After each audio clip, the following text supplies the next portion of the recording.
Hello, welcome back to our Keeping Connected series. This episode we're speaking to YouTuber and journalist Chris Minasians. So Chris has had an incredible career so far. I'm going to let him explain it all to you. Not long ago he was one of the first people in the world to release a video of the Google Pixel 5. So we're going to be talking a bit about that. Like I say, how he's kind of gone up through the ranks and got to where he is. And also he gives some really valuable advice for people that are trying to grow their social media channels, whether that's as an influencer or as a journalist that's kind of moving into that space. And he talks about the relationship between PRs and journalists. So it's a really good one. I hope you enjoy it, and I'll speak to you soon. Bye-bye. I thought it'd be quite nice to start kind of just giving an overview, I guess, of your journey, your career highlights so far for the people that don't know you. Yeah, sure. So I'm sure there'll be a lot of people who don't know. So yeah, my name is Chris Minasians. I go by the name of TotallyDubbedHD on YouTube. I've got a few different YouTube channels, to be quite honest with you. TotallyDubbed2 for dancing, TotallyDubbed Original for gaming, and TotallyDubbedHD, which is what I'm more renowned for and how I know you, Emily. And that's for my tech reviews, consumer tech reviews. I also set up my own publication called TotallyEV, so very much in the same sort of mindset of having the brand of Totally something. So TotallyEV stemmed from there. And TotallyEV is a website, YouTube channel, Instagram page, you name it, on all electric and hybrid vehicles. By complete chance, my mother, shout out to her, pointed out a job that I should apply for, and it was a journalist job. It was at IDG UK, and that was for B2B writing at Computer World. And I went for the interview. First round interview went well. Second round interview went well as well. And then I got a call from Matt, who was the editorial director, and he told me, unfortunately, you didn't get the job because there was another candidate who was better trained in terms of B2B journalism. However, we have a vacancy for maternity cover for the B2C side, and this would be for Macworld and PC Advisor. So by complete chance, more than anything, I ended up in journalism. I ended up being working there for about just under a year, went to Expert Reviews after that for just under 3 years.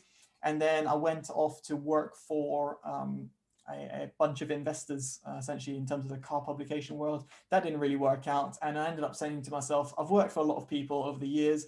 I'm not that old, but 29 years old. I've worked for a few different employers and a few different bosses. I want to do it myself because I know I can do a decent job as what I'm doing, because I can create a website from nothing and create social media traction from basically nothing. And yeah, and that's where I spawned TotallyEV, and that's where I started working as my own boss, as a director and editor of TotallyEV, reviewing cars. Initially, it was writing news, and now I'm basically reviewing cars every single week, back to back, until basically March 2021 right now. So back in the days when I started on YouTube, it was in 2007. So it's far before a lot of YouTubers or influencers, that I hate that term, but influencers jumped on board to get on YouTube. Most of them joined in 2011, 2012, when HD came around. So I was back in the 360p, 480p days. And on my YouTube channel, originally, it was game content, and that was a lot of copyrights. Because game publishers owned the games. And back then, YouTube had no sort of policy. So they ended up throwing out copyright strikes. So I had 2 out of 3 copyright strikes. At the time, I had 1 million, 2 million views on the, 1 million views on the YouTube channel. I ended up creating TotallyDubbedHD. And the reason I created TotallyDubbedHD is because I was doing tech content as well. I was doing ROM flashing guides and kernel videos on the Samsung Galaxy S1, and they were vastly popular, and I was recognized contributor on XDA developers. I was working alongside a multitude of international developers. It was really cool stuff. So I was getting a lot of traction on my YouTube channel, so I transitioned that to TotallyDubbedHD, and it was probably the best decision that I've ever done, because it meant that my tech channel was separated from my gaming channel. And as a result, my gaming channel didn't really get much love after that. And furthermore, my gaming that I did, which I pretty much game on a daily basis, was for me just to share some highlights, mainly for myself, so I can look back at them, rather than actually using that as a platform to become a gaming YouTuber, if that makes sense. And so yeah, the love of tech really stemmed from a young age. I like tinkering around with PCs, and I loved getting products to review, as in products to review. That was me buying the products and reviewing them as a consumer. And when I established TotallyDubbedHD, the sole principle of it was, apart from separating the content, was for me to produce honest tech reviews. And till this day, that's very much been always the case, and it's been fantastic. Sorry for the really long monologue and the life story, but you asked for it, so. No, it's incredible to kind of hear your journey. For someone that hasn't followed, a traditional journalism route, it's just incredible. And it's obviously technology that has given you that platform to do it. And you obviously have now more than 23 million views on YouTube. It's probably more now. Yeah, no, that's about right, yeah. How have you built up that platform? Like you say, you've only been doing it really since 2007 and been chopping and changing. Yeah. What's, I guess, the secret to success? Right. So the biggest, it's funny enough, I was talking to my fiance about it, and we were talking about YouTube and influencers and the thing which drives a lot of people. When I was starting off on YouTube, the biggest question I got, because that's when my channel was really growing quite rapidly, so many questions were based on, how do I make money off YouTube? How do I become successful off YouTube? That was the two biggest questions I had. Nowadays, it's about which monitor would you recommend? So it's completely different.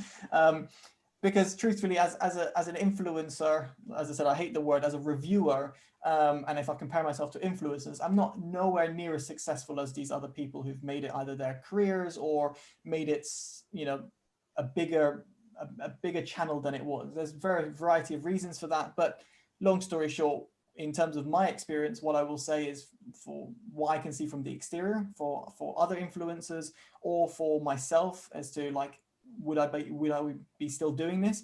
It's purely, you have to have the passion for it. So you have to have the passion for whatever it is. If it's you making money, YouTube isn't going to be your avenue. Go into sales, go into financial district, you'll earn about 10 times more than you'll earn on YouTube. And yes, you can compare yourself to people who have 40 million subscribers and see how much money they make. But again, that comes from hard work as well. So you might have a break and you might earn 1 million subscribers or something. That's great for you. But generally speaking, money isn't really the driving factor for YouTube channels or influencers. So my biggest kind of thing that I would say for most people would be, have a passion for something and then do it, and don't ever give up as to what you're doing. That's one thing I've kind of learned throughout life, is that if you keep going at what you're doing, one point it's either going to make it, or you're just going to keep doing what you love. And as a result, you're not really losing anything.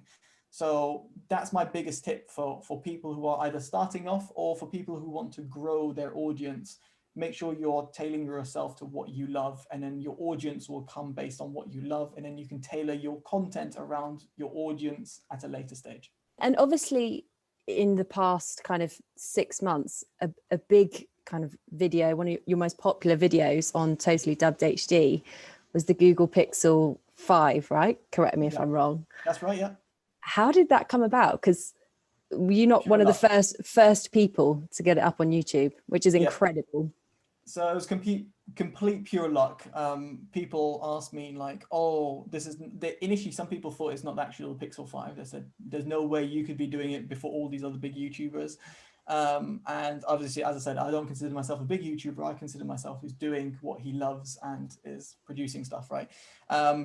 It was complete luck. It was not planned in the slightest. I essentially got an email from Vodafone, and Vodafone were like, oh, we've got, it was Vodafone's PR to be more specific. And they said, oh, we've got the Google Pixel devices. They've sent me countless emails in the past, and I've always requested them. Unfortunately, because of the size of my things, I can't really request flagship Samsung and Huawei phones and receive them and expect to receive them at the time of launch, because there's a lot of other people who are, shall I say, far better equipped or just far more popular on YouTube, or be it journalists, right? So when I saw the email, I was like, oh yeah, if you do have the Pixel 5, that'd be great to receive. If not, the 4A, which is the predecessor, or its cheaper predecessor, I'll be very much intrigued in receiving. And the email received in return was like, we've actually got a Pixel 5, we'll send it out to you. I was like, whoa, okay, cool. And the email was initially, do you want me to open it and set it up for you? And I was like, yeah, I don't really unbox products. So it doesn't make any sense to me. But then when I received the product, I ended up going on Google, ironically, and looking for Pixel 5, and I couldn't find a singular thing. I found one unboxing video would receive like 20k views at a time. And I was just like, whoa, this is really weird. Why is there no Pixel 5 stuff? So the thing I've learned on YouTube, at least for my channel, which works mainly on search volume or in terms of like what people are searching for versus having a community, which I'd love to have, but unfortunately due to how Google algorithms work and Google AdSense work, it's a bit, yeah. Anyway, that's a different conversation. In this respect, I was just like, well, if barely anyone or if one person has it and it's just been an off thing, let me do a video. Except instead of just doing a silly video which doesn't really show anything, let me try and be a bit more detailed, provide some sort of benchmark and some sort of idea to some people. I produced a video and it literally blew up overnight. I was answering everyone's comments and everything like that. And it was really heartwarming because a lot of people were, instead of being like, oh, this is a great phone, they were actually like, this is a great video. Thank you so much for making it. And that was really hot. And obviously that was to do with the relationship with PR that you've built up.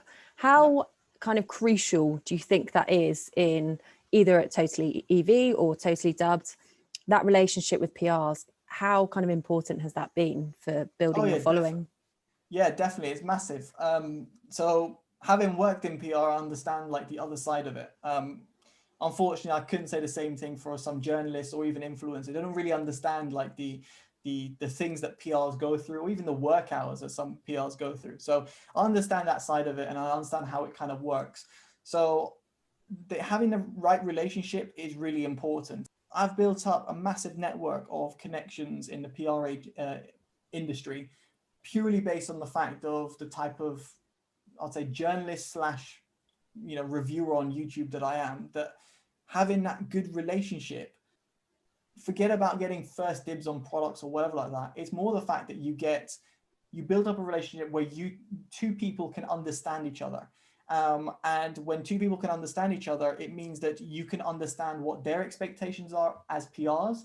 And likewise, the PR will understand what they will get out of you from your video. So in my case, most people will know that you get a brutally honest review, and that will be my opinion of it. And it doesn't impact, be it, paid stuff that I'd be doing with you guys or the client. It would be completely separate from my review type of thing. So a lot of PRs understand that relationship and also know that I'm really honest with them as well. So if there's something I'm not happy about or that I am happy about, I'll be sure to voice that opinion with them instead of like hiding it on like not really voicing it to a PR, if that makes sense. So yeah, the relationship, PR journalist, PR influencer, PR, whatever you want to call, is really important. And it's fundamental in terms of how companies operate. And often I've seen it, and sorry, I'm going monologue again, but often I've seen it that when a company goes in-house, unless they've got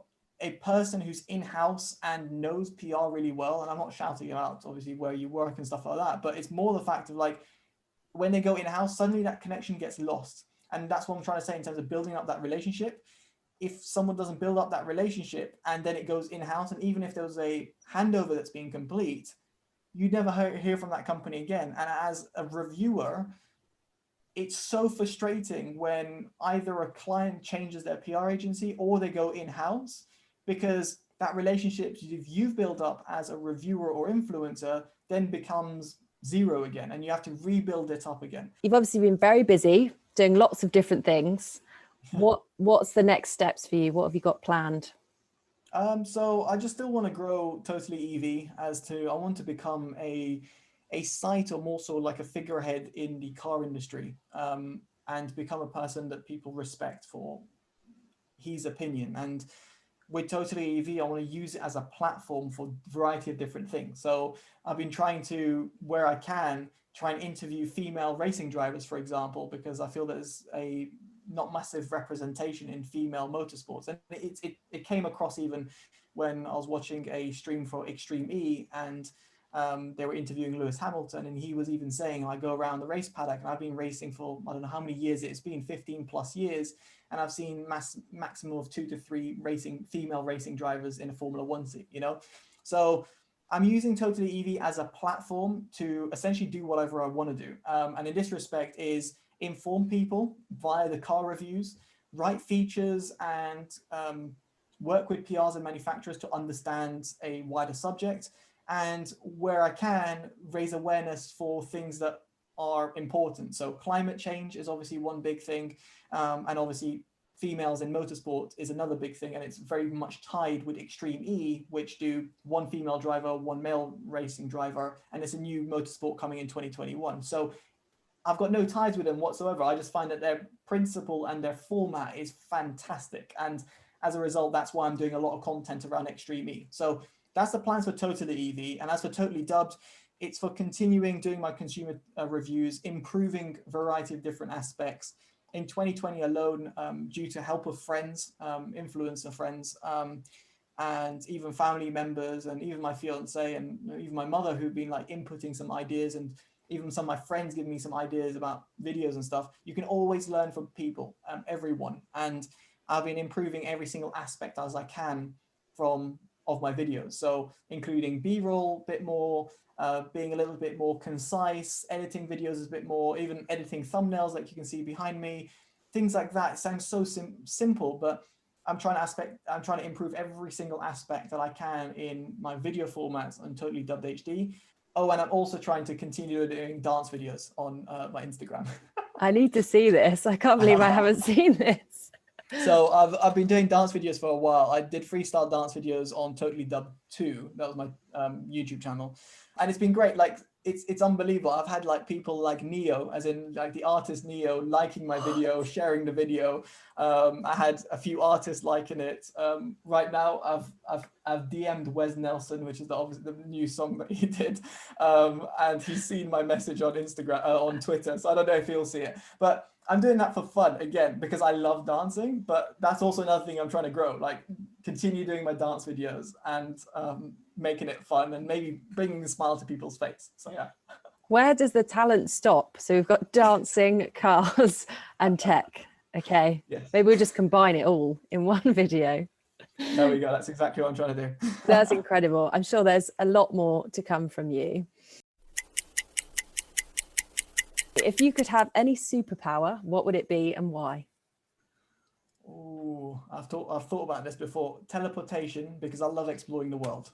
If you were hosting a dinner party and you could invite 4 people, past or present, who would it be and why? Well, one of my idols is Zlatan Ibrahimovic, the footballer. In terms of like famous people that that I would put, or people who would add like insight or like would be very knowledgeable. You know, I think it's like Brian Cox, for example, who's a scientist. He's incredible as a human being, and like someone like him would be just really nice to talk to and just understand a bit more about the universe. We've got to have someone doing the music. Who would you have doing the music? Doing the music? Yeah. It would be a combination of Bruno Mars and Neo. If you came off this call and you had bought a scratch card and you won the lottery, say £1 million, what would you spend your money on? What would you do straight away, and why would you do it? First off, I'd buy my mum a massive house. That's the first thing I would do.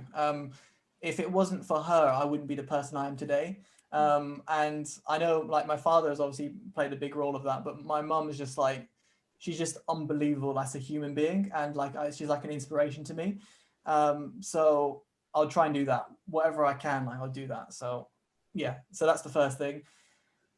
Second thing would probably be then if I've got money left over, which hopefully I would. Depends on where you buy, I guess. It'd be to buy my fiance and I a house as well. So it's really about having like we've got we're so fortunate in the place we're living right now in Wimbledon. But like if we had our own house somewhere and we could live, that's pretty much what I would do. Buy houses essentially. It's even an investment if you think about it in the long run if you really want to. But buy houses and then probably like if I had some change or something like that, then I would go out with some friends where possible with COVID restrictions and go to a nice meal and just pay for the bill. So. Yeah. Cool. Well, I think that's it. I won't steal any more of your time. Thank you so much. And we will speak to you soon. Cool. Take care. Cheers. Bye.